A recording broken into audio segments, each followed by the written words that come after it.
Good evening and welcome to In Focus. Tonight, two pressure points, one in Latin America and one in the Middle East, both shaped by Washington's posture. In Venezuela, President Nicolas Maduro is signaling he wants serious talks with President Donald Trump, offering cooperation on drug trafficking and opening the door to U.S. investment in Venezuela's oil sector, even as the relationship remains defined by accusations and distrust. In Iran, nationwide protests over inflation and a collapse in currency are testing the state's grip as President Trump warns Tehran against a violent crackdown, language that could raise the risk of escalation beyond Iran's streets. I'm Mona Moselhi, and this is In Focus, where we cut through the noise and stay with what really shifts the story.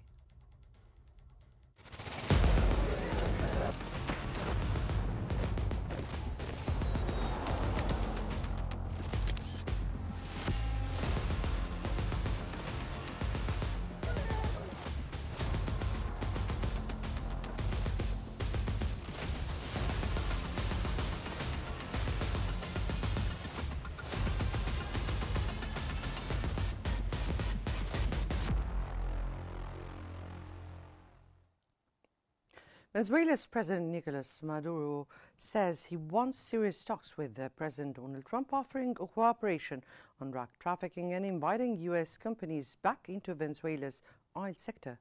In a New Year broadcast, Maduro struck a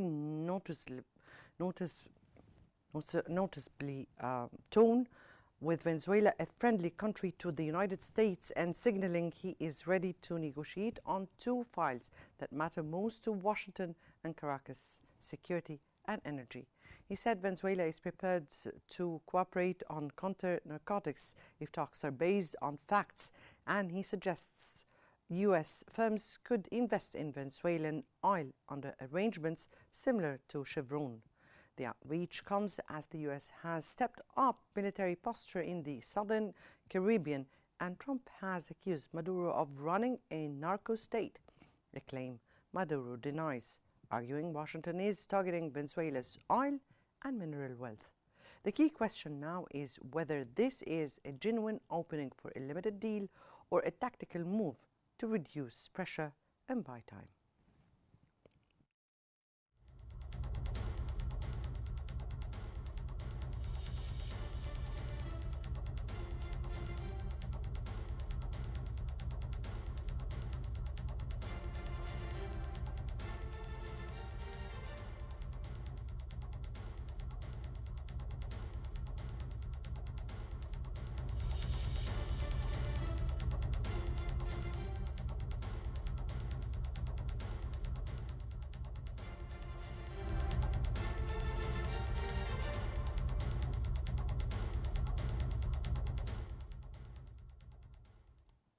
For further analysis, we're joined from Washington by His Excellency Ambassador John Seaman, the managing partner of Total Impact Capital and former U.S. Ambassador to the African Union. Good evening to you, sir, and welcome to In Focus. And let me start here by asking, is Maduro's message a real diplomatic opening or a pressure release tactic aimed at avoiding tougher U.S. action? Well, thank you for having me. And I believe Maduro believes that there's always a deal to be made with Trump. So I think his presumption is that if he puts out there the idea that he's willing to have a dialogue, that Trump and some people around Trump would be willing to take him up on that. So I do think it's an honest effort to find a way to strike a deal with the Trump administration that would allow him to stay in power. I do think he's also signaling to people within Venezuela that he's trying to find a solution that's not going to involve some sort of war or military intervention. But at the end of the day, I think it is an honest offer because he believes there are people around Trump and Trump himself who would be willing to make a deal. So let me here take it from the other side. And is Washington's concern mainly about Venezuela itself or about Venezuela being used as a backdoor for Russia, China, or U.S. rivals? So there are different people within the administration who have different views about the reason to confront Venezuela. Marco Rubio, the Secretary of State, has been a longtime advocate for democracy in Venezuela. As senator from Florida, he had a significant a number of constituents who were of Venezuelan origin and wanted to see regime change in the country. And so I think from his perspective, he would like his view is that he's concerned about Maduro oppressing his people, creating instability in the region, and he'd like to see Maduro removed because he thinks that's the right thing to do vis-a-vis of the Venezuelans. Then I think there are others in the administration who are less concerned about the people in Venezuela and who are more concerned about, as you say, Venezuela being a base for antagonists to us, the Chinese, the Russians, others, to spread their influence within Latin America. And of course, there are others who are worried about Venezuela itself spreading its influence as it used to do under Chavez through the use of its oil assets. And isn't this, sir, from your point of view, a valid concern? Yes, I mean, I think all these are valid concerns. I think it's very valid to be concerned about the people of Venezuela. I think the massive migration that the Maduro regime has created, people leaving Venezuela, is destabilizing to the region. I think it's very valid to be concerned about Venezuela making common cause with some of our enemies, and I think all of that would merits a comprehensive strategic approach to try and remove Maduro and restore democracy to the region. Unfortunately, that's not what we're seeing from the Trump administration. Right.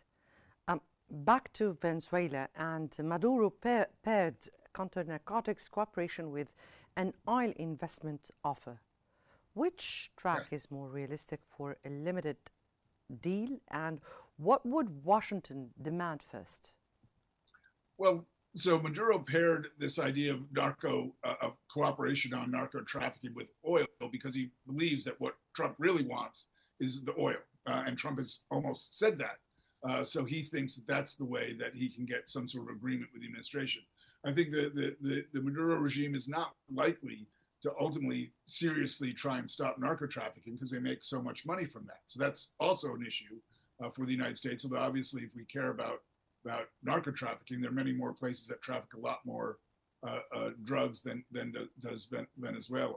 But the reason that Maduro mentions the oil is because that's what he thinks and that Trump is most likely to react to. And do you think he's right? I think it's a concern. I mean, my own view is that we should not be making any deals with the Maduro regime, that the Maduro regime is a source of instability in the region, is oppressing its people. It should be replaced with a regime that truly represents the will of the Venezuelan people. But I am concerned that Trump likes the idea of making deals around things like oil and gold and other commodities, and that Maduro is putting that on the table in a way that might be appealing to the president, our president. So you think that oppression or oppressing his people is the real reason the United States wants really to interfere or to go to Venezuela or attack Venezuela? That's the reason some people in the United States, including, I believe, our Secretary of State, want to interfere. I think there are lots of people in the United States who are very concerned, including many Venezuelan Americans, who are very concerned about not only the oppression, but also what the oppression does in terms of destabilizing the region. I do not think that is what other folks in the administration, including the President of the United States, find most concerning. I think the President has said many times one of his big concerns is the nationalization of the oil concessions that occurred years and years ago in Venezuela. So I do think there's a legitimate reason for the United States to oppose the Maduro regime. I think that there are many people within the administration who support that reason, but that's not necessarily the main driving force for the president. Mm-hmm. Now, Trump has framed Maduro as illegitimate and linked him to trafficking. What verification would be needed for any counter-narcotics cooperation to be credible from, of course, the U.S. Perspective? First off, it's important to say Maduro is illegitimate. There's no doubt that he stole the last election, and that, I think, is the evidence there is overwhelming. The second point, it is absolutely the case that the Maduro regime profits from narco trafficking. And I do not think, because the Maduro regime needs that narco trafficking money to stay in power, I do not think that they would likely crack down on narco trafficking in any way that would be significant or meaningful. One thing they can do, because the drugs that the Maduro regime traffics don't all go to the United States, they might crack down on trafficking to the United States, but allow drugs to continue to go from Venezuela to Europe, which still would not, be stopping the drug flow overall. But sir, you said that reports reveal that that Venezuela is on narcotics trafficking and all this, but on the other hand, we're speaking about Venezuela, which is denying and saying that the U.S. is using this as a pretext for it to justify its strike. Yeah, so it is absolutely true that the U.S. is using the narco trafficking that emanates from Venezuela as a rationale for the pressure that it's putting on the Maduro regime. I think some people are correct in saying that if we really cared about narco trafficking, we would be focusing on many places other than Venezuela, because while narco trafficking does provide financial support for the Maduro regime, Venezuela is not the primary source of drugs into the United States. One thing we might do is not pardon the former president of Honduras, who was responsible for massive amounts of drugs being imported into the United States. We might obviously also focus on drugs that go from Mexico into the United States. So it is both true that narco trafficking is part of. Mm-hmm. Let's go to this discuss drugs in the States. Yes. Now let's go to this arguable issue concerning oil. What would be a workable arrangement under sanctions constraints, and how much could U.S. firms actually gain in the near term? So first and foremost, I want to stress that I think any deal around oil that would leave Maduro in power is not a deal that's in the interest of the United States. But if there were a deal around oil, I mean, the U.S. firms have had their concessions nationalized, have had to restrict their operations in Venezuela. The result of that has been that the oil industry in Venezuela has disintegrated, and Venezuela produces much less oil than it would be capable to produce if it had investment. So you could imagine a deal where some of the concessions that were nationalized were restored to U.S. firms, and in return, they would invest in the industry and allow Venezuela to upgrade its oil infrastructure and export significantly amount more oil. That would obviously be a huge benefit to Maduro, would allow him to stay in power and continue the oppression of the Venezuelan people. So from my perspective, that is not in the interest of the world, the Venezuelan people, or the United States. Mm-hmm. So you really think that that will not really be a kind of win-win situation for both sides, the United States and the Venezuelan at large? It would be a lose-lose situation. It would be a huge loss for Venezuela and for its people. It would be a huge loss for the interests of the United States in promoting democracy and stability in the region. The only winner would be the Maduro regime and possibly some U.S. companies. But even those U.S. companies would have a hard time justifying investing in a corrupt, despotic regime like the current Venezuelan government. Okay.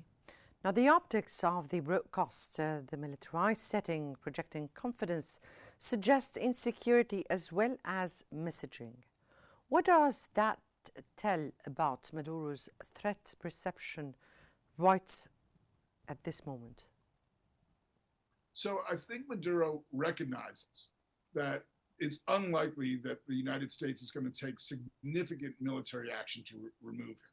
I think he recognizes that in many ways the president of the United States is full of bluster, and while he wants to make these grand gestures and take these actions, that he's not likely to put U.S. troops in harm's way on the ground, which I think would be required to remove Maduro. So I think Maduro recognizes that the threat to his power is relatively limited, but of course he wants to be able to remove it altogether, and a deal along the lines of what we've been discussing would do that, and would ultimately help strengthen him, not like I say in the near term, but if he were to get investment into his oil sector, that would be important for the long term too for his regime. If I may ask you here, sir, isn't striking or attacking a country over the pretext of rescuing its people from its regime or from its leadership is a kind of violating its sovereignty? So the short answer is yes. But of course there is, and I'm not advocating that we attack Venezuela in the interests of overthrowing the Maduro regime. That being said, there is the concept that's been supported by the United Nations of responsibility to protect. And if a regime is creating real harm for its people, then I think through international organizations, there are mechanisms to intervene to try and protect those people. And that is something that I think we should be pursuing through the regional and international organizations. I think one of the other problems. But you said that it will be a lose-lose situation since the people will suffer. So you're speaking here that the United States is going into Venezuela just to rescue people, and to its pretext is defending itself from narco traffic. Now, from your point of view, sir, is this a good escalation towards a country in the first place? Well, first off, the United States has not gone into Venezuela. It has assembled a very large naval force on the coast of Venezuela. It has taken out a number of small boats, and it has blown up theoretically, we don't know all the facts of this, an empty building. That is what it has done.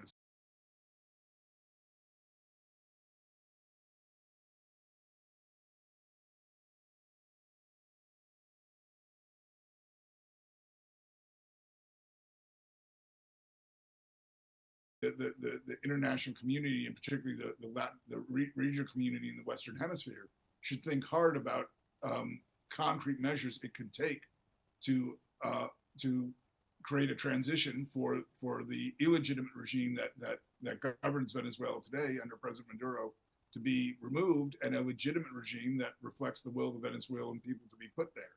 But at this point in time, there is no U.S. assault on Venezuela, and I don't think there will be one in the near future. Right. From Washington, that was Ambassador John Seaman, the managing partner of Total Impact Capital and former U.S. Ambassador to the African Union. We thank you so much, Your Excellency, for being with us and for your insights, and a Happy New Year for you.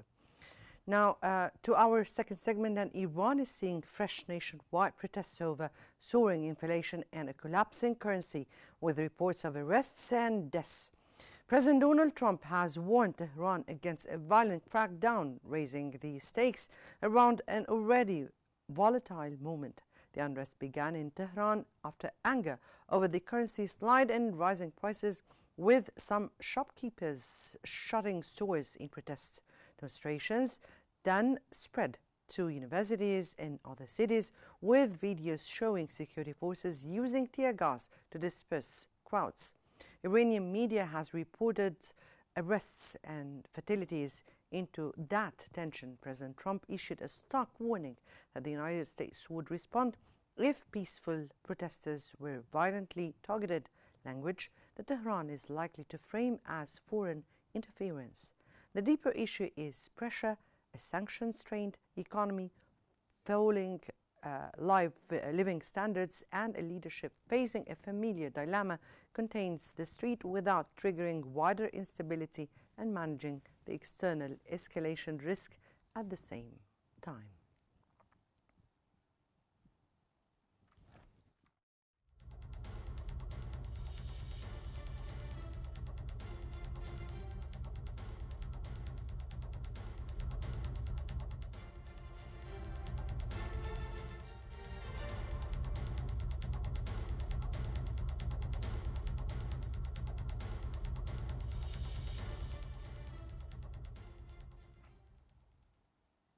Well, for more analysis into this situation, we are joined from Hong Kong by Dr. Marvin Lee, a PhD researcher at the University of Manchester. So welcome to you, sir, on In Focus, and many thanks for joining us. Is this wave mainly an economic protest, or are we seeing it evolve into a broader political challenge to legitimacy and governance? Assalamu alaikum. Shukran istidafati barakallahu fikum. Honestly, Iran has a very big and unprecedented test in the modern history because Iran has been dealing with the economic crisis, the tensions with the neighboring countries, like for example, Israel and the competitor, the regional competitor like Turkey, Saudi Arabia, UAE, and honestly, they are quite have a bad luck here because this is not just an economic crisis. It's like the tip of the iceberg here.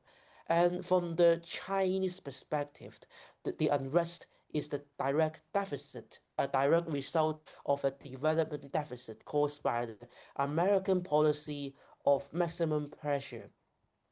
So while Western observers focus on regime legitimacy, China views this as a governance challenge that can be solved through economic stability. Beijing will be careful not to validate the political challenge narrative as they view such framings as like precursors to Western-backed color revolutions. Actually, is like a geopolitical risk between these two worlds. Mm-hmm. The trigger appears to be the currency slide and inflation. What does that tell you about the regime's most vulnerable pressure point right now? This highlights what China's calls the weaponization of the US dollar. From the Beijing or the Chinese perspective, Iran's vulnerability isn't a failure of its political system, but a symptom of the hegemonic global financial order. It reinforced China's own strategic drive for the dollarization because like Iran has been suffering from the sanctions, a series of sanctions by the EU or by the US, by the Western world, and it will reinforce China's own strategic like motivation to make this happen, and to make Beijing see this as an economic pain, as a deliberate attempt by Washington to use the global financial system to compromise another nation's sovereignty, making alternative trade rules like the Belt and Road Initiative more essential than ever. Right. From Beijing's perspective, how does Trump's warning to rescue protesters fit into the broader US playbook on Iran? Deterrence, regime pressure, or domestic signaling? Actually, from the Chinese perspective, we can see a common phenomenon launched by the American government, launched by the USA.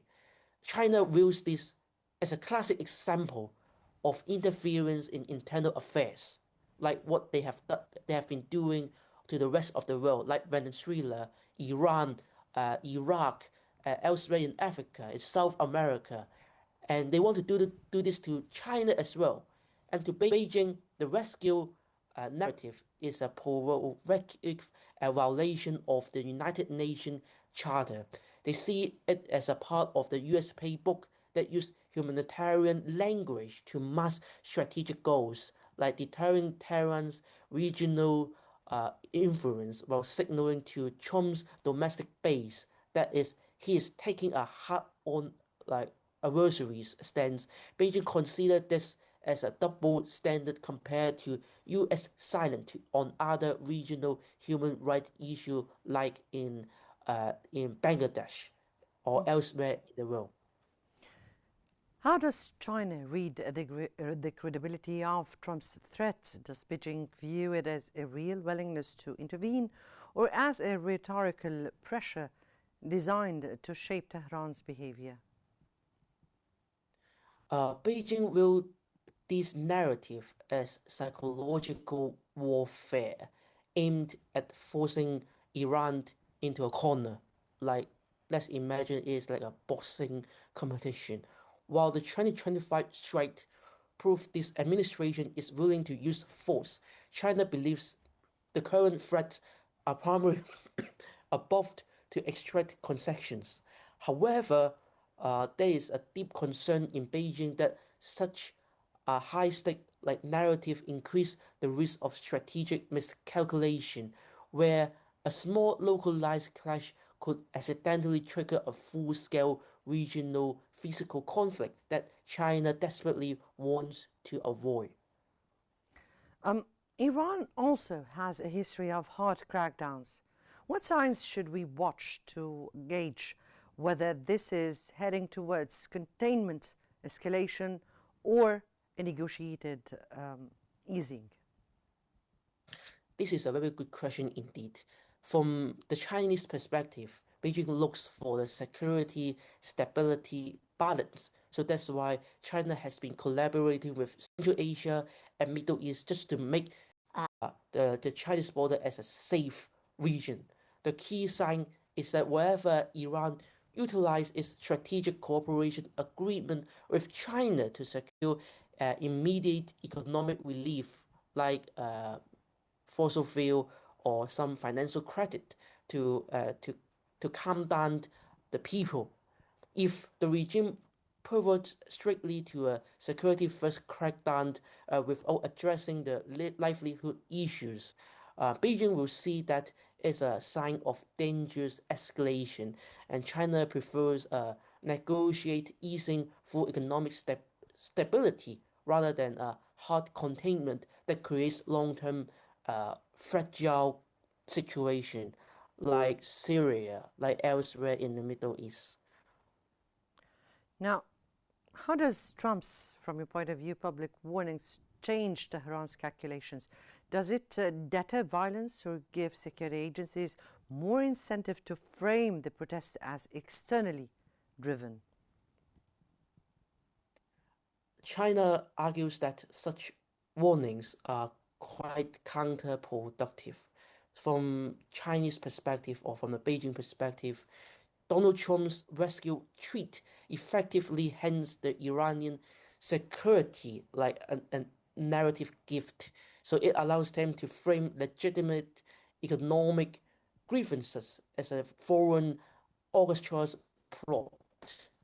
So instead of deterring violence, Beijing believes that this external pressure forces the Iranian leadership to unify and react more harshly to protect national sovereignty or national interest against what they perceive as a U.S. invasion by proxy. So that's why it's not just a relationship between Iran and U.S.